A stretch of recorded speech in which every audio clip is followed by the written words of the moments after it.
All right, welcome everybody. Today I am joined by my colleague, JJ, who is going to go through a deep dive of one of the critical features of a training management system. Now, this is a feature that you probably have never heard of if you've been living in the LMS world for a long time, but it's a core mechanic that drives how a training management system saves a ton of time, helps you grow your operation and deliver a lot more training to a lot more people with the same staff, and makes your life a lot easier in the process. Yep. So course templates are kind of the topic of the day.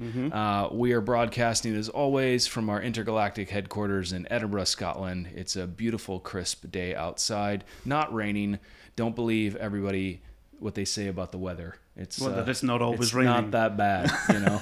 I did just hear though, actually, that we are expecting a 15-degree drop. I don't know what that is in Fahrenheit. But, that's, who knows? I don't possibly know. No. Right. So we're not going to illuminate you today on Fahrenheit versus Celsius, but we will illuminate you on the joys of using course templates and literally how it can save you thousands, tens of thousands of hours, depending on how much training you're doing.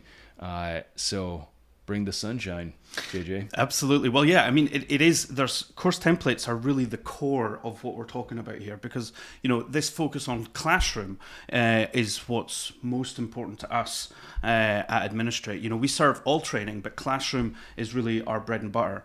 And, you know, why is it, John, that we focus so much on classroom? Why is it, what is the difference between classroom and online or self-paced training? It's a great question. And there are literally thousands of systems out there who spend all of their time thinking about the challenge of delivering quality e-learning. But that's not us. No. And the reason it's not us is there's a few reasons actually. The first was our origin story. A long time ago in the Highlands of Scotland, there was a training company that was delivering a lot of in-person live classroom training. Some of it was done online via like a WebEx, I think at the time, GoToMeeting and so forth. But this was high-value training. It was prepping folks to complete certificates like the CPA and so forth. And they needed a system to be able to manage all of the intricacies that are involved when you're running classroom training. And in their case, they were a distributed company before it was cool to be remote only. And they were often parachuting into various cities and countries around Europe and doing a lot of training. Everything had to go well. Yeah. So our origin story comes from this kind of high stakes, high value classroom training. But as the software that became Administrate was spun out into a separate entity, and we started selling it to more and more folks that were doing a lot of classroom training, we began to learn that actually 80% of the high value training that is delivered in corporate America today, and this holds true globally, is still done in the classroom. It's the best modality for retention, for rapid learning, and so forth. And if it's really critical or intricate, the training that you're trying to deliver, the thing that you're trying to get people up to speed on, classroom still is king. Yep. And there just are not any tools out there really that are devoted to solving this problem. The third reason is just back to that point around value. This training is high value that's being done in the classroom. It's expensive to create, it's expensive to deliver, and unfortunately it's very inefficient. And so that kind of gap between value and efficiency was something that we just saw tons and tons of customers and companies all over the world struggling with, and we thought this is a challenge that we would like to solve. And little did we know that this would be a 10-year, decade-long project, but we're really excited with the progress we made, and we just love to show these simple concepts that when they're properly applied can be transformational. Right, because that difference between the classroom, from the administrator's point of view, that difference between that classroom and that online content is quite vast in terms of the problem space that we're dealing with. We actually have much more of a logistical problem where things have a time and place, and there are many things that need to be in the place at the right time, and that causes a lot more room for things to go wrong, whereas with our the plethora of LMS systems that are out there, a lot of the time uploading and managing your content has its own problems, but they're very different from what we're talking about here when it comes to Classroom. Yeah, it's just different, and there's a lot more stuff you need to think about. Yeah. And we've all experienced this, right? If you show up at a time and a date and a place and things aren't smooth, or your meal is not the vegetarian one that you ordered, it's just kind of a day ruiner. Yeah. And so this stuff has to work, and has to work well. Yeah. So let's have a look then at what we do in our system to help with this problem, to focusing on Classroom primarily for this. So we begin with our concept of course templates. Courses are the trainings that you deliver, and we have these templates that you would configure and set up in the system that enables you really to do a lot of the repeat work that you often find yourself doing when creating or scheduling your training. You do that all up front, so that every time you then want to run that version of the training, a lot of the work's already done for you. You don't have to think about everything from the ground up every time, because a lot of that is predefined here in our course templates. So if we take a look at this forklift operator training, what you can see is that initially you can set out your basic information, the information that sort of describes what this training is. And that can be as simple as going from your title, going from the min and max places that you expect on this course, your target fill rates, categories, that sort of thing, through to the course descriptions, any other kind of, written word that wants to go along to describe your course. That can all be done once and maintained on this page here. And then we have our personnel.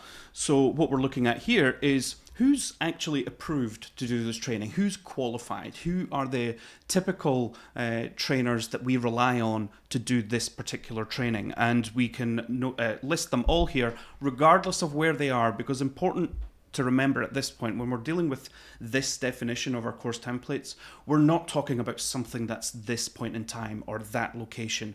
We're quite agnostic at this point, and we're just doing everyone that is relevant for this course can be defined here.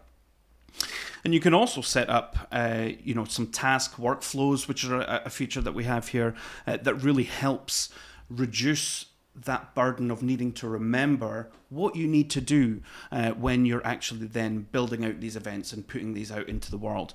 Because we know there's lots of work to do. The course prep, the checking out, the making sure that the venue's set up. Maybe there's some things that you're doing during the course as an administrator to make sure that things are being delivered appropriately, or there's things that you're doing post course. So here is a task workflow that I've attached to this course here, and you can see we've got materials sent, check with the caterer, all of these tasks that you can set up to then automatically be applied whenever you go to create an instance of that training, you create an event.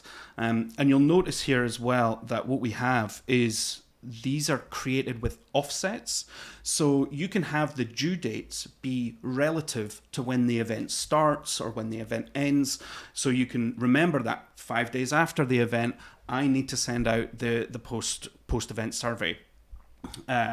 So that's how you would set up the personnel page here for dealing with those task workflows and improvement structures. And importantly, we'll see this come together when we go into the event, and you'll see that comparison and see how these match up.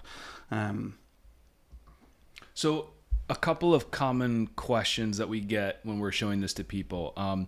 First off, are these things that come standard with Administrate, these tasks, or are these things that I can define and really have control over? You have complete control over it. You can have complete control over not just the tasks, the different offsets that you can have, but also the amount of different workflows that you can create, so that depending on the type of course, you may require a different set of tasks as standard to go along with that. And you can configure all of that here and very quickly have them set up and applied to these courses. Yeah, and another thing that we tend to get commentary from when we're showing this to folks is our demos, we have 6, 8, 9 instructors there, but often that list could be hundreds of people long.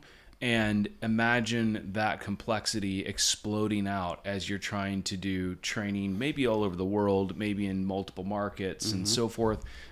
Just getting that list of approved instructors is actually can be a few days or weeks of work during the implementation process of dragging that out of people's heads and making sure that it's all lined up and so forth. So that's another thing that we often talk about. Let's have a look at the rest then. So the next couple of tabs we've got here, there's a content tab, because obviously if you are running self-paced, you need a place to put that content, but I am just going to move over that because we're focusing on Classroom today, but there is space for that to happen. Then we have our schedule tab. So this is where you define the shape of your event in terms of when sessions for that event happen, how long they happen for, and in what pattern across the week. So looking at what I have set up here, you can see that my default session start times are set as 9 a.m. to 5 p.m. So that's the typical day length of one of the days in this particular training. And then I have it set up so that the days that I typically run this training on are selected in this row here, where we have Monday, Wednesday, and Friday. So typically I don't run this training on Tuesdays and Thursdays. That's for other things. And of course you can make any combination of selection here for the days that you run this training on. And we also have here the start day. So I'm also saying that this training also always starts on a Monday. You could have, there are some of our customers that are often flying out their learners to various places to do the training, and instead of taking the whole week to do that, they actually bridge it over a Thursday, Friday, Monday, Tuesday, and so they're there for the whole weekend as well, because they're doing other activities alongside that. And so they're able to determine, rather than assuming a default of starting on Monday, in this case they start on Thursday. So anytime they then go to schedule that event, it will start on a Thursday when they're making their selections there. And then you have various other ways that you can then describe this. So in this example, I have 6 sessions that are happening, and it's going to happen on each of those days that I've selected. So I can assume from that this is going to go Monday, Wednesday, Friday, and then into the next week, Monday, Wednesday, Friday. But of course, I could change that so that I have Monday, and then next week it's a Monday, and the following week it's a Monday. So I'm skipping whole weeks possibly. So you can configure this to be fairly complex and to suit your needs of the different kinds of patterns that you have. And then there's a couple of little helper registration related dates that you can put in here. And I say dates, I don't actually mean that because they're relative dates. So what we're talking about here is you can set registration deadlines for your courses. But of course, this is also another case of being able to offset when that happens. So I can say that for any one of the events that I plan for this training, that the registration deadline is always going to be 5 days before the classroom has started. So whenever I pick my classroom date, let's say that it's the 5th of February, I know that my registration deadline is going to be the 1st of February because of that. And it's the same thing with registration opens. You can hold the opening of your registration, whether you put the course up online, you can block registration until a certain date. That's also relative to when the class starts or ends, whatever you prefer. And then you can see the sessions laid out as a result of the settings that I have above there.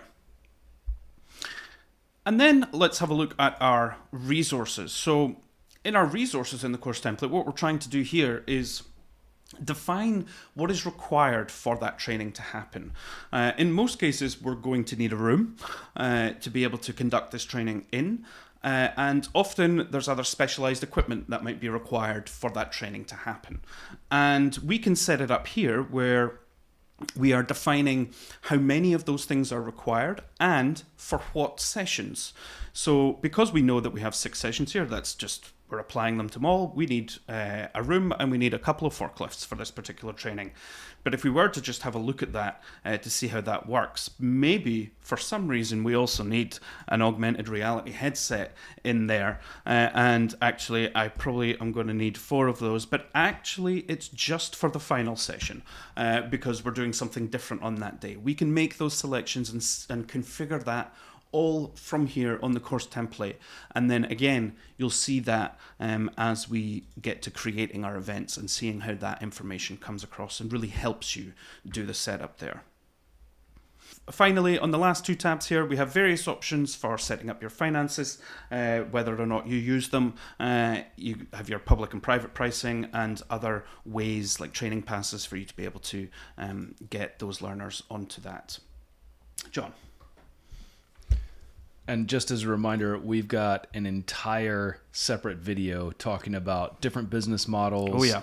I think we just did a deeper dive into WebLink, which is our e-commerce product. So there's a bunch of resources out there to talk about how to sell training and how to do it in the best possible way and take advantage of multiple different ways of selling your training. So check it out, but we're not going to go into that today. And so finally, just to round off our course templates here, we also set up our achievements or certificates, whatever you might call them. And you can set up various different rules for how these get awarded, whether or not it happens automatically when the learner passes.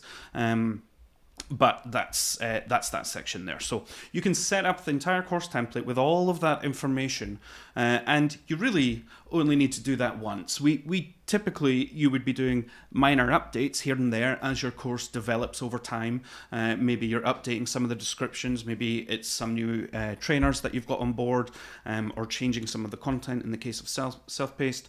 But usually these stay relatively static and require little sort of updates beyond that. So we've got our course. Now let's actually go and create an event. And these are the things that are then running, published on the website, and the things that learners actually turn up to. So if I go into that here and I look for my forklift operator training. Take note of how this screen looks initially.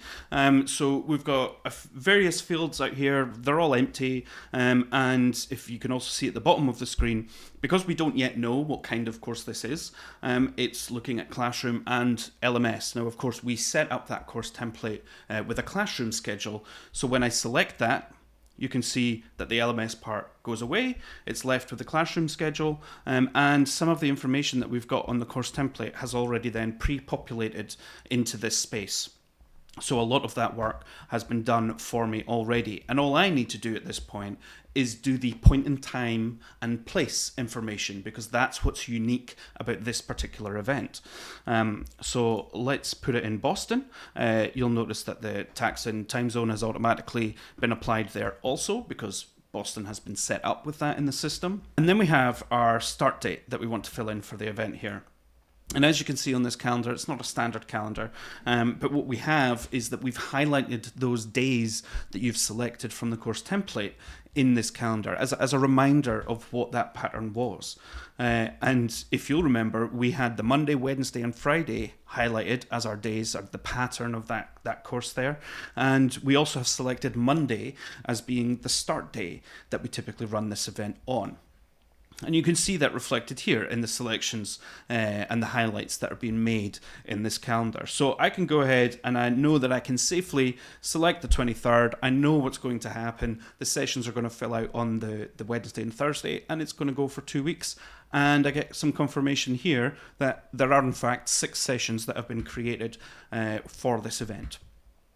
I can also see whilst I'm over here that the max students, the minimum, the target fill rate, all of that has been filled in already. So that's all I really need for now to be able to create that event and then add it into the system. There are, of course, still things that I need to do to make sure that this event is really ready and has everything that I need on it. a couple of examples. One, we can see already all those tasks that we'd set up on that task workflow on the course template. Those have all automatically pulled in, and if you look at their dates, they're all relative to when the event started or when the event ends. And that comes with all of that information, and I haven't had to do anything there at all. But I'm probably going to want to find an instructor for that. So why don't I go in and try and find one? So first, what you can see is here are the list of available instructors, or ordered by their availability. And we can already see that Hisham down at the bottom here, I'm probably not going to pick him because he already has various scheduling conflicts with the dates of this event. Important to note that they have all come from this personnel list, so this approved list on the event. And the eagle-eyed amongst you might notice that my name is here as an approved instructor, but if we go over to the event itself, you'll notice that my name is not there. Why might that be? Well, that's because we have this filter automatically applied that matches the instructor's workplace, that we call it in the system, but their location. We match their location to whether or not they can do it, the location of that event. So if I uncheck that and apply this filter, well, now I appear, there's JJ there, his workplace is the UK. He ain't going to be doing no event in Boston. So that's another really helpful thing that you can have set up, whereby we're not just then showing you that full list of instructors that you've selected in the approved instructors on the course template, but we're also filtering that by where they are located, so that that list gets condensed right down to the ones who are able to do it in that location and ordered by their availability here. So I can go ahead and select Johnny Storm and add them to this event. I know that they're available, and I will add them there to all of the sessions, and I can have confirmation of that within this little window there. So that's good. I've got my instructor. Then I might notice when I come up here that, oh, there's some issues on this page, and I know that they're going to be my resource requirements that I'd set up.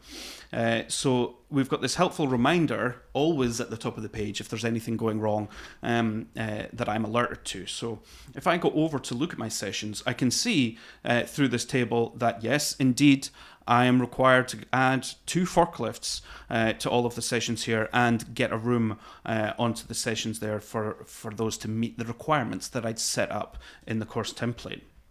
So if I go and do that, I can go in and I can select, I just need the one room, so I'll add the one room in there, and then if I go find my forklifts, I'll add a couple of those, add them to the event, and then you'll see all of that green lights are go, the issue has disappeared, we've got a nice big tick, I've got the things that I was required to add to this that were set up on the course template in the first place.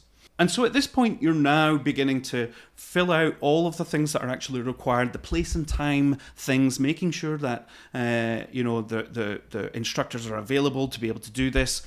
Now you're probably getting quite ready to start getting learners on there. And you're thinking, well, there's various ways to do that, as we mentioned before, through our web link or integrating with our website. But what comes along with that is a lot of communications. Typically, that involves a lot of emails to the instructor, emails to those learners, emails to your team. And we have ways to help with that as well. If I take a look at our communication triggers, these are things that you can set up to automatically run. So when certain conditions are met, emails will fire. So in this case, I want to set it up so that all of my learners, as they get registered, will receive an email automatically, so that I don't need to be sending out emails individually when we receive those registrations. And I can do that here with our trigger system that we have. You can target these things on many different things. It's not just on registration, but I could do something that's related to the end of the event, like sending out the survey that we mentioned earlier. And all of these are keyed off templates that you also create in the system. And this is a template that I have set up for when a registration comes in. We have these merge fields. that then fill out the relative information. So you're not typing in exactly this template is for the forklift training. Instead, what I'm saying is that this registration is for the course that I'm sending it for, that title, which in this case is forklift training. And so all of that gets merged when you send these, and they can be relative to the people and the training that they're taking. And you can additionally attach attachments like calendar invites and things like that to make that process much easier. Our triggers are really powerful though, aren't they, John? They are, and they're so powerful that we did, I think, a 50+ minute deep dive into how much power you have under the hood there. It's really one of those killer features, and it's not just about automating the communications, because that's important, but it's also about making sure they're highly personalized, making sure you know that the communication has been sent and received, and ultimately that really highly personalized communication that is timely to students and learners means that your product is dramatically improved in the eyes of the folks that are taking your training. Absolutely. And that problem really gets compounded with, the more events you run, the more communications you need to send, the more big that problem is. And so that was sort of just to recap where we are now, because this has been a fair amount already, and there's still more to come on how we help with classroom training here.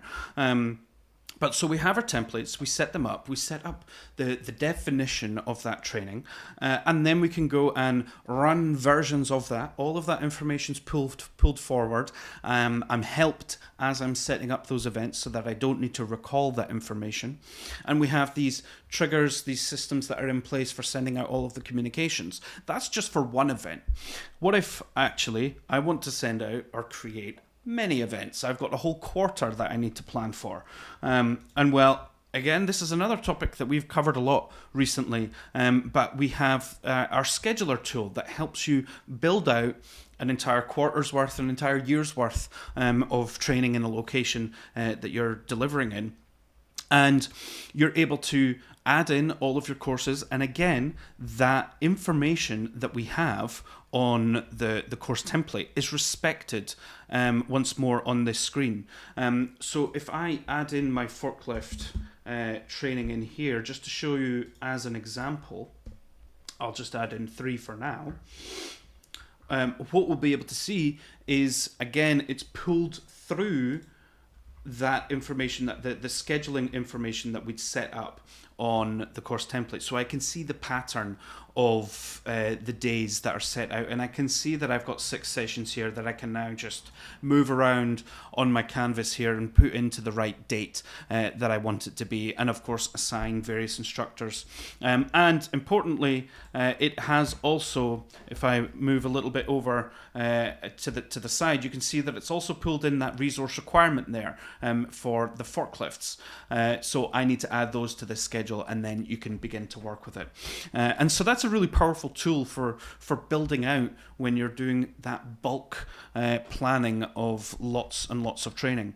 And we do go in depth in a previous LinkedIn Live, so I won't stay too much longer in there. But that's how you can then, 10x your operation, where we've got those individual events that you're pulling from the course template. Now you can do hundreds of them, and it's all still pulling from that course template. So everything is building off those definitions that you've put in the system, when you've been implemented or when you start using the system. And then every time after that, when you're building out your training, you're saving that time every time that you're doing it. And so the effect of that really compounds itself and really delivers a lot of value to you over time. Now, you think you have a lot of events. How am I going to make sure that I know everything's okay with them? Things go wrong once you've made your plans. Instructors get sick. You might have to change a venue, whatever it might be. How are you going to know that there's something going on with your events there? And well, we have our dashboard to help with that, because we know if you're not hitting your target fill rate. We know if you're missing an instructor for an event, or if they have suddenly now got some conflicts with their scheduling because someone maybe booked them on their calendar. We know if you're missing those resource requirements.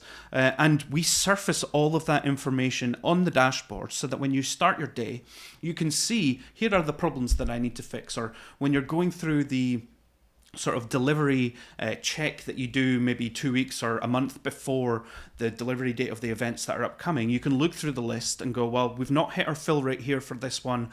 We might want to cancel this, move the learners onto a different event to fill that one up because it's not worth running that particular one. Someone's forgot to put the instructor on there. We need to switch that out. You can manage all of that, and you're alerted to all of that here on our dashboard. And so that's us really keeping you in the know with all of this training that you're managing. So that's the delivering, that's the management, the lead up to those events. Now let's say you've done a whole quarter or you've completed the month of training and you need to now see how well you did. So you want to look back and see how well things went. And you probably also want to send that to various people in your team. So we have our reporting engine where you can build reports on all of the information that is available to you in the system.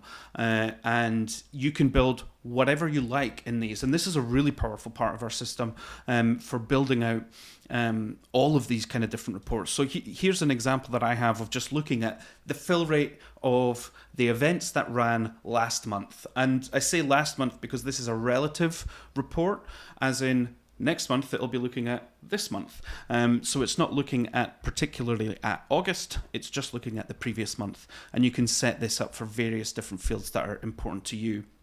But in this case, I have it fill rate, and that's pulling all of that information through that I've already set up in the system. And a really helpful thing that you can do at this point, because it's likely that you might want to send some of these reports to other people in your team, is go back to our triggers. If we go back to our triggers, we can set up a scheduled trigger that happens at the start of every month. We can send that report as an attachment to whoever it is that we need to send it to. So this is me looking at that template there. That's not that template. That's that template. We can see that the fill rate for last month Boston report is added there as an attachment. So at the start of every month, that report will get generated for the month previous and then sent to my boss or whoever needs to receive it. And this is a really powerful thing, because then you can just have this system of metrics and reports running, being sent to whoever it needs to be, and you don't need to manage it. You don't need to be pulling that manually every time. You don't need to then be sending that information. So to recap then, we have our course templates, which are the sort of foundation of that training. You build that out, you define your training, you build out that information. You can then create those individual events that pull all of that information through, remind you of what's important, and keep you right. You can then build out many of those through our scheduler, configure your triggers for communications, build out those reports for all of that information, and it really sort of starts to add up all of these tools that you have at your disposal, right, for being able to create that classroom training and that schedule that you need. Great stuff. A few unsung heroes. So that was a lot of information, but there's kind of a number of unsung heroes that make a brief appearance along the way that is probably worth a call out. The first is on the task workflows, the fact that you can have multiple task workflows, and they answer the I was lucky enough, Mom, to have my mom as a teacher for a number of years, and she taught English. And one of the things that she taught me in the course of learning how to write was there are journalistic questions that must be answered, right? And it is who, what, when, where, and why, right? Those are the questions that are answered by task workflows.